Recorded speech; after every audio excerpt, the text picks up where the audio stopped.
وَيْلٌ لِّلْمُطَفِّفِينَ الَّذِينَ إِذَا اكْتَالُوا عَلَى النَّاسِ يَسْتَوْفُونَ۔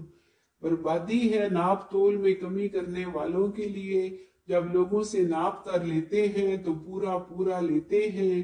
وَإِذَا قَالُوهُمْ أَوْ وَزَنُوهُمْ يُخْسِرُونَ، اور جب یہ ناپ کر یا تول کر دیتے ہیں تو گھٹا کر دیتے ہیں۔ اس آیت میں ناپ تول میں کمی کرنے والوں کی مذمت کی گئی ہے کہ جب مال کو دوسروں کے ہاتھ بیچتے ہیں تو کم ناپتے ہیں اور کم تولتے ہیں، اور جب دوسروں سے مال لیتے ہیں تو پورا تلواتے ہیں اور پورا وصول کرتے ہیں۔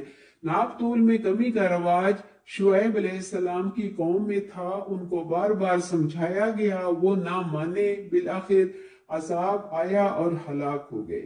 ابن عباس رضی اللہ تعالی عنہ سے روایت ہے کہ جب رسول اللہ صلی اللہ علیہ وسلم ہجرت کر کے مدینہ تشریف لائے تو دیکھا کہ اہل مدینہ ناپ تول میں کمی کے عادی ہیں، لیتے وقت پورا لیتے ہیں اور دیتے وقت کمی کر جاتے ہیں۔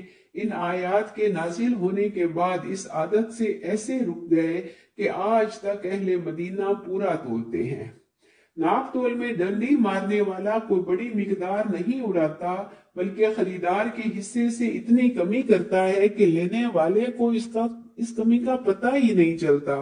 جس طرح ناپ تول میں کمی کرنے پر بڑی وعید ہے، اسی طرح دیگر امور میں بھی کمی کرنے سے گناہ ہوتا ہے۔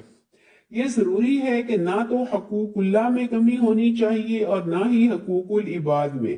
حقوق اللہ میں فرائض کا اچھی طرح ادا کرنا آ جاتا ہے، مثلا نماز میں رکوع سجود اچھی طرح ادا کرے، طہارت کا خیال رکھے، تلاوت کی اچھی طرح ادائیگی کرے، سنتوں کا اہتمام کرے، روزہ میں غیبت وغیرہ نہ کرے، زکوٰۃ پوری پوری ادا کرے۔ حقوق العباد میں جو کسی سے معاہدے کیے ہیں ان کی خلاف ورزی نہیں ہونی چاہیے۔ کسی اجرت پر کام کر رہا ہے تو جتنا کام طے کیا ہے اتنا ہی کرنا ضروری ہے، ایسا نہ ہو کہ نظر بچا کر آرام کرنے لگ جائے۔ عموماً یہ ہوتا ہے کہ کام کروانے والا اگر دیکھ رہا ہو تو لوگ ٹھیک طریقے سے کام کرتے ہیں، اور اگر وہ وہاں موجود نہیں تو کام چھوڑ کر ادھر ادھر باتوں میں مصروف ہو جاتے ہیں۔ ہر مزدور اور ہر ملازم پر لازم ہے کہ وقت پورا دے، صحیح کام کرے، ورنہ اس نے ڈنڈی ماری۔ اسی طرح کسی کو مزدوری پر لگایا ہے یا نوکر رکھا ہے تو طے شدہ کام سے زیادہ کام نہ لے، اگر کام زیادہ لینا ہے تو اس کی الگ سے مزدوری دے۔ حکومت کے اداروں میں یا پرائیویٹ اداروں میں جو معاملہ طے کر دیا جاتا ہے کہ اتنا کام کریں گے اور یہ تنخواہ ہوگی، نوکری کرنے والا وقت میں اور کام میں کمی نہ کرے۔ اگر وہ اس وقت پر نہیں آتا، کام پورا نہیں کرتا تو قرآن فرما رہا ہے بربادی ہے کمی کرنے والے کے لیے۔ اس بد دعا کی وجہ سے آخرت میں تو سزا ملے گی، دنیا میں بھی اس کے برے اثرات پڑتے ہیں۔ گھریلو زندگی میں بھی یہ خیال رہے کہ اگر حقوق کا مطالبہ کیا جا رہا ہے تو اپنے ذمہ جو فرائض ہیں انہیں بھی پورا کریں۔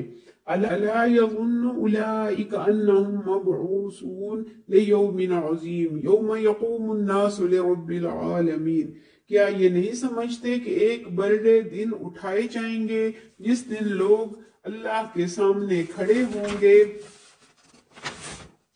ہر ایک پر یہ لازم ہے کہ ہر عمل میں اور ہر معاملہ میں اس بات کو سامنے رکھے کہ مجھے مرنا ہے، پھر قیامت کے دن اللہ جل شانہ کے حضور حاضر ہو کر زندگی بھر کے اعمال کا حساب دینا ہے۔ اس بات کا دھیان رکھنا ضروری ہے۔